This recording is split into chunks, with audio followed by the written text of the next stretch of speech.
Salam gaderli dinleyijiler. Şuun bizim podcastımyzyň maksady sizi aslında FGC ýani First Global Challenge diýen halkara bähleşik bar. Robototehnika boýunça şu takiden komandamyz we şu gatnaşamyzda öwrenen tejribelerimiz hakynda aýdyp bermekçi. Başlamyzda FGC näme? First Global Challenge bu aslında dünýä tarapyndan, dünýä halkara derejede bir olimpiada. Olimpiadada mektep okuwçylaryň arasynda geçirilýär. Olimpiadaň ugru boýunça robototehnika ugru boýunça olimpiada. FGC 2017-nji ýyldan bäri geçirilýär. Türkmenistan 2017-nji ýyldan bäri gatnaşýar. 2017-de Amerikan Birleşen Ştatlary, 2018-nji ýylda Meksikada geçirildi, 2019-njy ýylda Dubaýda geçirildi. 2021-nji ýyl pandemiýadan ýaňa bir online şekilde geçirilýär. Onu alyp bir global bir massapda däl. Onuň 22-nji ýylda ýene-de täzeden işe girişdi FGC. 2022-nji ýylda Ženewada geçirildi. 2023-de Singapura, 2024-de de biz şu komanda bilen Gretsiýa, Afina şäherine gitdik. Şu taýda First Global Challenge gatnaşdyk. First Global Challenge gysgaça aýdamyzda näme? 190 ýurt gatnaşýar First Global Challenge. Her ýurt öz komandasyny getirýär. Komandalar näme wara ýarşar? Indi First Global the challenge. Challenge diýme aslında kynçylyk diýme. Ýani her ýyl oýunyň kanunlary ütgoýar. Her ýyl sen robotyň başga kategoriýalar boýunça ýarşmaly. Ýani mysal üçin 2024-nji ýylda bizde temamyz nämedi? Aslında environmental support, collaboration, cooperation. Ýani ýurtlaryň özara bile işleşmegi, gatnaşyk etmegi we şoň esasynda da mysal üçin suw diýdi, azyk diýdi, ýani başga baýlyklary dogry ulanmak, effektiv şekilde ulanmak asyl ýaşaň maksady. Robot bilen näle baglanyşdyrýarlar onu? Gysgaça düşünüremizde. Mysal üçin näçe tane komanda bar demän fieldin içinde? Bir ýaşda 6 tane komanda bar, dogry-da? 6 tane komanda bolýar. Yani bir şafyllyk bir zat bar, yani garýarlar, komandalar, ýurtlary. Grupawa etapda, birinji etapda 12 tane oýun oýnalýar. Her 12 oýunda da düşýän ýurtlaryň komandalaryň ütgoýar. Yani sen bir komanda bilen 2 gelek oýun oýnap bilemok. Ýöne asyl maksady taýda kynçylyk nämedi? Ýanky oýuny utmak üçin, rankingda birinji ýere çykmak üçin sen öz robotyňdan güýçli bolmaly, sen komandaňda robotyň güýçli etmeli. Ikiňet alalaşmaly, taktika düzmeli, strategiýa düzmeli. Bu sen garşydaşyňam şu gedek pes bolsa sen opşy balyň gitdi. Azalýa. Ýani asyl maksat bärde iki topara bölýärler, komandalar ýöne garşydaş diýip zat ýok. Aslında bile utmak diýen maksat bar. Dogry-damy? Indi bile utmalyňyz, dogry-damy? Indi ýarş, robota gelsek de asyl tehniski tarawyna gelsek, mysal üçin ýurtlaryň tapawdy bar. Ýurtlar finansiv ýagdaýdan tapawdy bolup bilýär. Geografiýa tarapdan garap şu zatlar deňlemek üçin bizde näme saýlaýarlar? Komanda saýlanýar, dogry-damy? Komandadan soň bize robot gelýär. Ýani her ýurda barýan robot box bolýar. İçinde robot düzmek üçin şaýlar, motor, teker hemme zatlar bolýar. Hemme ýurduňky deň bolýar. Bu näme sağlaýar aslında baý ýurt diýdi, ösen ýurt, intak ösýän derejede ýurt bolýar, birazajyk intak o derejeye ýetmedik ýurtlar bolýar. Şunyň hemmesini deňleýär. Standart. Bir belli bir standartda ýarşýarlar. Ýani hakyky ýarşyň kanunlaryň ýarşýanlaryň deň bolmaly. Futbol alsak, iki tarapda da deň oýunçy bolmaly, bir top bolmaly, bir oratar bolmaly hersinde. Ýani bärde de edişýärler.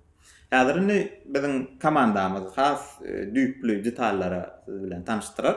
Murat malum okuwçylaryň wezipeleri bilen tanıştyrsaňyz, özüňiz bilen tanıştyrsaňyz, metodlar bilen tanıştyrsaňyz.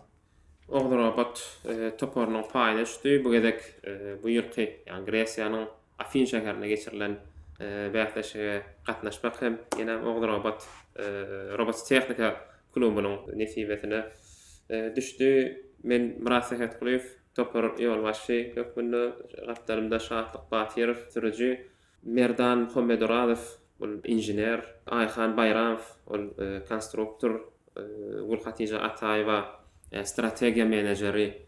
Soň aýlar tekey we danym biziň sosial media boýunça dolandyrjymyz ýekan özleriniň işleri, wezipeleri barada gurulmaýarsyň. Men Şahatlyk Batyrov, men Yaşta etken için robot dolandırmak driver edip yazı 2030 sekund vaqtlarla oyun şu çayına oyunun devamında robot dolandırıp alt robot bilen birleştirip stratejiye göre hareket etmek esas için şu. Ondan sonra program elemanına da cevap veren. Men Merdan Muhammed Razif, men teamdäki işim 3D dizayn. Yani robotun her hilek bölüni dizayn etken ya da meselem yöreyen sistemat bolsun. Yöreyen sistematyny dizaynlaryny etken dizayn gerek taraplarım yani fiziki nemeler bolýar ya da robot gidip barýarka ýykylma ihtimali bolýar. Şolarny göz önüne tutup öňünden dizayn etken. Gysgaça artsan tekrarlanýar, 4 san motorlanýar. Yani 4 motorlanma sebäbim robot tizlik möhüm hem robotun üstündäki galan böleklerini götürmek üçin güýji ýeten 2 motor. Şoň üçin biz 4 motorlanýar.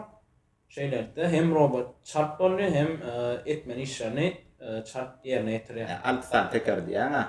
4 tekerde giden okman hem 6 teker. 4 tekerde gitdi ýöne yere basınjy yani tutuşy has gowalan üçin 6 tekerlanýar. Rampa minimizde. Hemem yankı yarışda rampa var. Rampa minimizde deň agramlylyk bolar ýalyk, ondan arkaýyn çykyp gider ýalyk. Şo sebäpli arty tekrarlanýar, 4 tane motorlanýar. Ramp bolanna men aýdaýyn, ramp bolanna zat bolýar. Ýarışda ýürüýte bir üt goýan, balansirovkasy üt goýan, mysal üçin gödäň ötüriň ýarışyň iň soňunda şunýaly stola minmeli hemme robotlar. Şoňa da çykarlan platforma bar. Platformada balanssız, ýani mysal üçin platforma gowy çykyp bilmek üçin robotlar gedekleşip çykmaly, ýani cooperation bolmaly, öz arasyna baglanşy. Şonam oýundan düşünmeli. Kim haýsy wagtda rampa çykýar. Ýöne mysal üçin bizde näil boldy? Cover ýurtdan mysal üçin şo ýanky aspektlaryny gözüňde tutmadyk üçin tekerini ýalňyş goýýar, teker ýylyş galýar rampda ýa-da motor, 2 motor goýýar. Güýji ýetenok ýanky platforma çykmana. No şo taýda uje inženerler edýän, dizaýnyň edýän tapawutlary görünýär. Sebäbi rampa çykmak eýem oýunna, her oýunna 6 komanda rampa çykanda eýem 30 bal. 30 balan gatdy kenda. Yani goşmaça cooperation point dip bir zat bar. Yani hemme ýurtlar, garşydaşlar öz komandan oýunyň soňuna çenli ýanky hiç da etmän diňe hemmesi 6 rampa çykan ýagdaýynda da eýem 30 balala. Olam uly zat, ýa-da rankingda overall oýny. Robot gelýän kide wara düzülmeli, ol 1 2 50 cm 50 cm bolmaly robotun ölçekleri. Şondan uly bolsa ýanky robotu kabul edenekler ýa ýaşa halanaklar gatnaşyp bilen aparat 50 cm-den uly bolsa.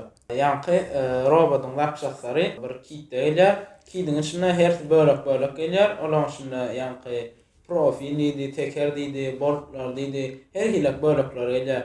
Yani diyecek olyanım 3D printer ondan beýleki agaçlar, material ulanmak bolar. Ýaşyň öz şeklerini şolar ýa.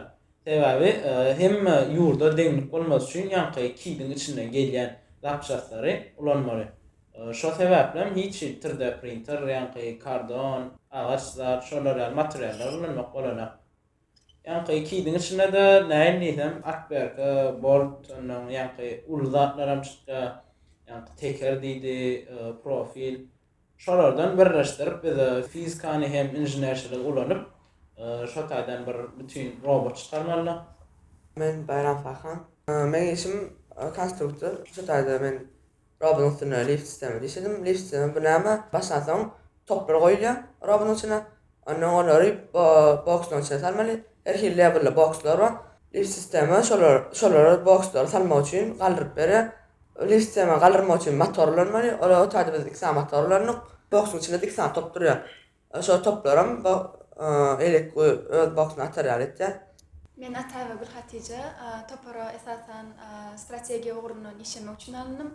Strategiya uğru First Global iň esasy işlem bir sebäbi aňarda bira regional alliance we bira global we ondan nähil bolýar.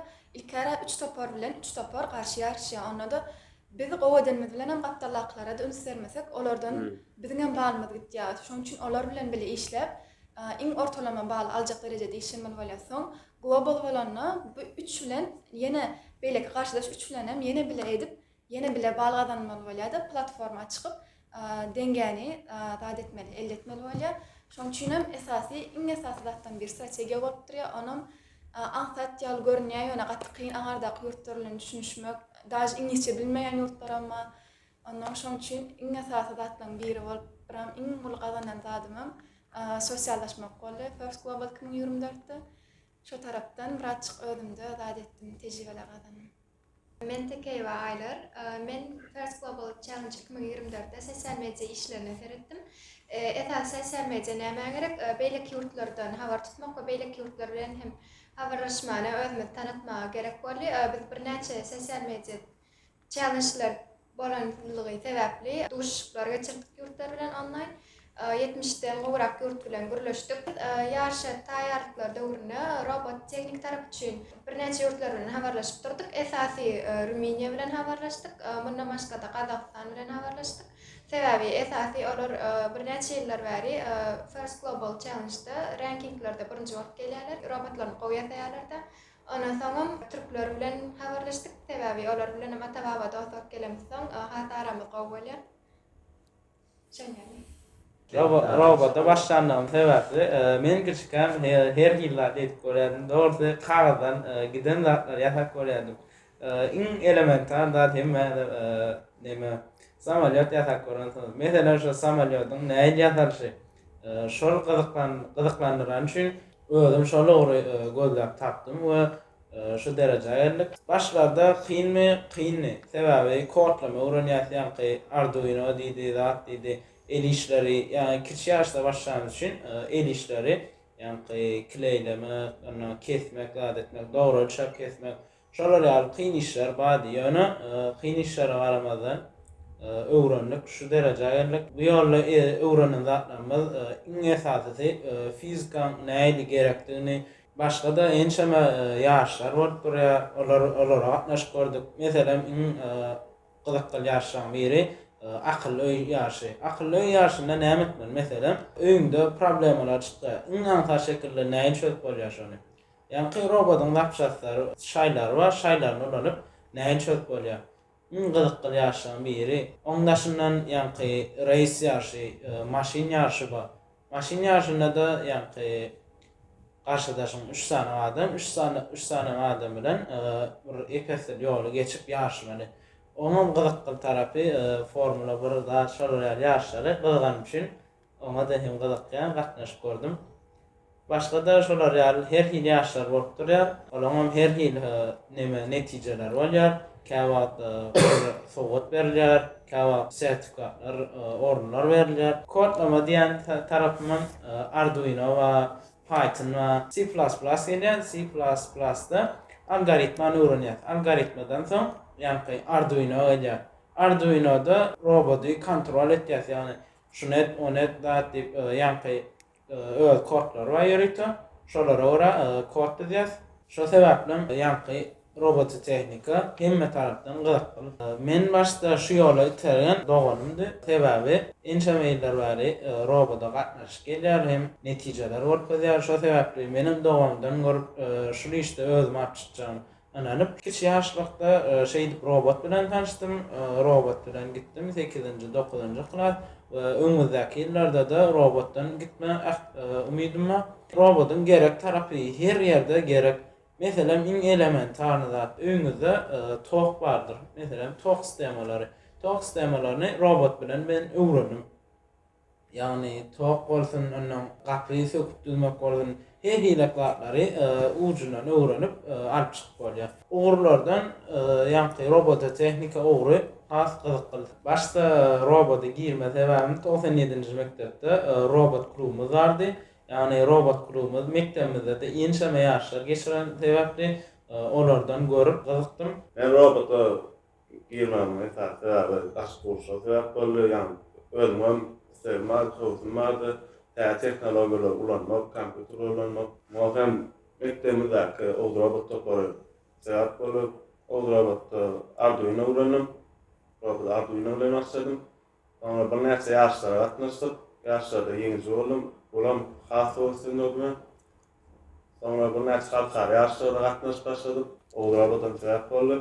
O özüm artdy. Şonu gelecek ýyllarda da şulardan tutma bolsunma okuma ürünler yani teknolojiler öğretim. Men roboda değil, başta programmerlama başladım. 8-nji klassa informatikadan olimpiadalara gatnaşdym. Soň 9-da, soň 10-da. Soňam festivallarda we de şu Türkmenistan içindäki robot ýarşlaryna muallim kömegi bilen gatnaşdym. Olarda aslında men programmerlama, robot tapşy bilemok, inženerçilik, mehanika içilýäni işleýänden gapdalyna durup, şolardan görüp öwrendim we şeýde ben roboda da gydyklanyp başladym. Soň bu ýylam 3 ay kanýakulda o robot üstünde işläp, programmerlamasy bilen ýa-da dizaýny bilen şolaryň üstünde işläp, şeýde ben First Global'a gatnaşdyk. First Global'da da esasy strategiýasyna kömek etdim. Beýleki ýurtlar bilen gürleşmekde, zatda bolsun, ara gatnaşyk saklamakda. Şeýde ben bir hili has dünýä bolan garaýşymy ütkep, daşarýatlar bilen uje zat etýän de culture exchange etýän, ýani medeniýet alyp çalyşýan, nähililse tanışık geçirýän dostlar, joralar, olar bilen sosial mediadan zat takipleşýän bir hil has gözetimiň giňe, ýani dünýä çykyp bilseň, aňarda First Global global ýaş bolan üçin has gowy tejribeler, mümkinçilikler gazanyp universitetlerden çakyplar aldyk. Aslında First Global diňe bir 3 günlük bäsleşik däl, ýani netijede 3 günüň dowamynda aňarda öz okyp başlanyklaryn görkezýän ýöne 3 günden öňkü 4 ay biziň üçin iň möhüm bir wagt bolup durýar. Sebäbi 4 ay öňünden bize start berilýär, ýani başlangyç aglan edilýär. 4 aýyň dowamynda her hepde belli bir bize missiýalar berip durýarlar. First Global belli bir şu hepde şu şekilde ödem hemme missiýalaram robot tehnika gözüp durýar. Mysal üçin robot tehnikany ýurduňyzda ýa-da reklama etmek boýunça bir wezipe berilýär. ýa-da bir robotyň belli bir edip bilýän işlerini görkezmek boýunça umuman 4 aýyň dowamynda her hepde Deadline'lara bölünen näçe? Bir belli bir wagt aralaryna belli bir missiýalar, wezipeler berip durýar. O taýdanym biz aýlar tekeýwany allyk, näme üçin sosial media ýa-da işleri dogry ýöredip bilmek üçin ýa-da işleri guramaçylykly, has guramaçylykly ýerine ýetirmek üçin SMM menejer hökmünde aýlar tekeýwany saýladyk. Yurdumda robot teknikada tanıtmak için bir neçe işler ettik. Yukarı vazifeli adamlar bilen tanıştık. Mesela muňa mysal etip Rahimerdi Kerim Farpler bir neçe ýurtlar bilen medisina urunyna teknikada işleşip ýörşeýle hem berdi de bir neçe işler alyp barýar. Bir neçe okuwçylar okatýar, şeýle hem bir neçe tanışlar bar. Şoň üçin oň bilen robot teknikany ösürmek üçin gürleşmän makul bildik. Ýanyna bardyk, gürleşdik. Roboty nädip ösürip biler diýip maslahatlar aldyk, taslamalar gürleşdik bir neçe. Her hepde missiýalarymyz bar. Olan hemmesini terhepde belli bir wagt aralygyna ýasamaly, şeýle hem şol wagtyň özüne tapşyrmaly, ýerite tapşyrmasa ýaşda bar berilen ok ýaşanýan problemalar çykar. Men hem bu işi özmalym nämeler etdim berdi. Meselem robot ýasaly otyrka bardym, robotyň suratlaryny almaly, ýa bolmasa şo gelen bize Rev Robotics'in iýeren kitlaryny almaly, videolaryny almaly, şolaryň montajlamaly. Mundan başga da ýurtlar bilen gürleşmeň özüm bir hepde missiýam bir ortdurýar. Robot tehnika ösýär, ýaşlara gatnaşýar, okuwçylarymyz ýetişýär diýär. Aslynda biziň maksadymyz has bir açyk globalny visionymyz näme? Mysal üçin şu wagt täzelikler açyk görseň, dünýä derejesinde edilýän işler bolsa, mysal üçin geçen Elon Musk'yň mysal üçin prezentasiýalaryny görýär. Ýürüýte avtopilotda işleýän taksiler bar, bir näçe ýyldan beri bar. Ýöne şoň hasam täze görnüşler çykýar, onuň Optimus tip robot çykarýarlar, olar hem adamlaryň işlerini ýerine ýetirýärler, zat edýärler. Indi bular aslynda düýbünde näme ýatyr? Ýene de roboticsda, robot mehanizmler ýatyr, zat edýär. Ýani gidip bir topy atýanlardan şoň bazasy. Onuň üstüne gurup gitsek, ýani haýallyk netijeler bolar. O intak işlemer zat gatykän, ýöne robot tehnika diýilýänler aslynda bir enatalaram düşünmer şoňa. Robot tehnika diýilýänler iksan zinciri tekrar baglap maşin ýasamak däl. Robot tehnika aslynda belki de siziň 10 ýyldan sürjek, ulanjak pilotsuz, ýani sürjüsiz maşinlaňyzy ýasamak da asl okuwçylarymyza aslynda biz şu maksat bilen taýýarlaýas. Ýani geljekde dürli industriýalarda, dürli sektorlarda robot bilen baglanşykly dörejek meseleleri çözüp effektiv şekilde çözmäge taýýarlykly bolarlar. 97-nji orta mekdebiniň çäginde biz hereket edýäs, oňa robot tapar bol. Okuwçylar nähil saýlaýas, nämeler öwredýäs. Birinji bilen 12 ýaşyndy dolduran çağlar biz geçişen tejribelerinde görýäs. 12 ýaş bizim üçin ideal bir ýaş bolup bir ýokary programmerleme ýa-da ýokary robot tehnik üçin. Şoň üçin 7-nji sinip bizim orta mektep programmamyzda 7-nji klaslar bolýar. 7-nji klaslarda biz saýlama tapgyr geçirilýär ki kurjaga almak üçin, oň üçin bir synag, belli bir synag geçirýär. Oň üçin iň gowy okuwçylar däýärlänim, iň hereketli, adam iň köp bileti gelji okuwçylary saýlamaga çalışýar we takminan 20 sanalyk okuwçyny 7-nji siniplarda 20 sanalyk okuwçyny belli bir döredüjülük tarapdan, matematika tarapdan, ugur tapyjylyk tarapdan bir synagymyz bar. Synag bilen 20 sanaly okuwçy saýlanýar. Ondan soň başlangyç bilim hökmünde Arduino platformasy öwredilýär. 2 aýyň, 3 aýyň dowamında ondan soň okuwçylary bähleşiklere urukdurulýar. Bähleşiklere urukdurulanda ýoşlyk bilen tapawutlanan okuwçylary has ýokary level, ýani ýokary programmerleme dillerine çekilýär. Ýokary programmerleme dilleri, ýokary robot tehnika üçin saýlanyp alınýar we o şekilde danim halkara bähleşiklerini taýýarlamak üçin aýraty olara kurslar berilýär. Aşağıdakiler ýene galanlar dowam edýärler. Taslama ýurdun içindäki döwletimiň şäherindäki bähleşiklere gatnaşýarlar. Ýokardaky aýratyn ýetişdiren okuwçylarymyz halkara bähleşiklerine we halkara bähleşiklerine daşary öz ugurlaryna has üns bermäge mümkinçilik alýarlar.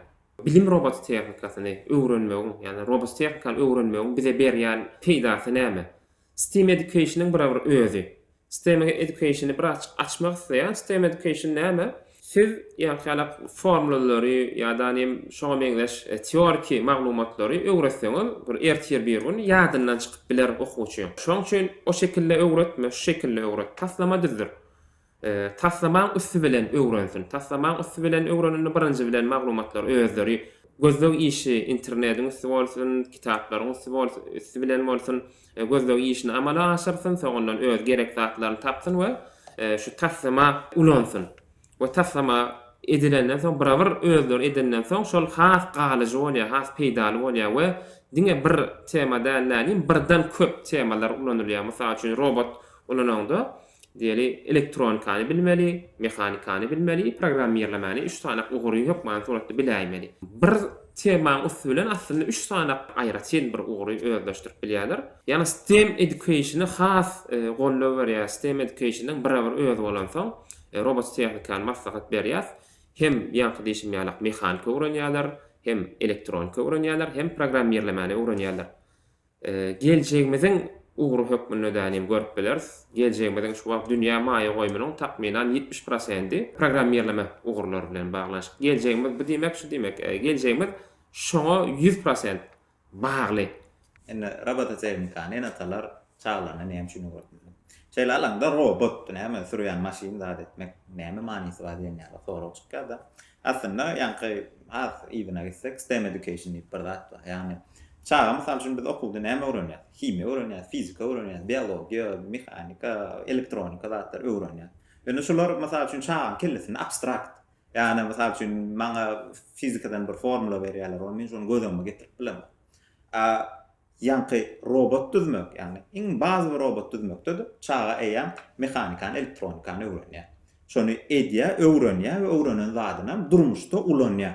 Yani bu demek robot tehnika öwrenýän çağın hemmesi robot kurýan alim bolarmy? Ýok, bu demek da. Belki olsa gyzyk başga zatlara gyzyklanyp gider. Ýöne robot tehnikada ýanky edýän işlerimiz çağın döreýän problemany çözýär. Yani praktikni diýilýär, ýani bir meseleni çözüp biljek. Mysal üçin şunu öňüňizdäki mikrofon var, şeýle diýersen. Mikrofony şuna stolla goýjak bolan. Tripod tutup dura biri. Mysal üçin şoň kellesini işletmeli. Çağa ne dereceden, nämeden de şunu ýaly şekli bolýar tripodyň, mysal üçin baglanýan ýeri bolýar, zady bolýar. Yani aslında öwredilýän zat diňe bir robot tehnika uğruna däl, başga sektorlarda da gerekli nawyklar ýani okuýplar öwredilýär. Utoran uğranmayışa kompüter muallimi uğrunu tamamladım ve Türkmenistan'a gelende Berdimurat Yasan bilen tanıştım.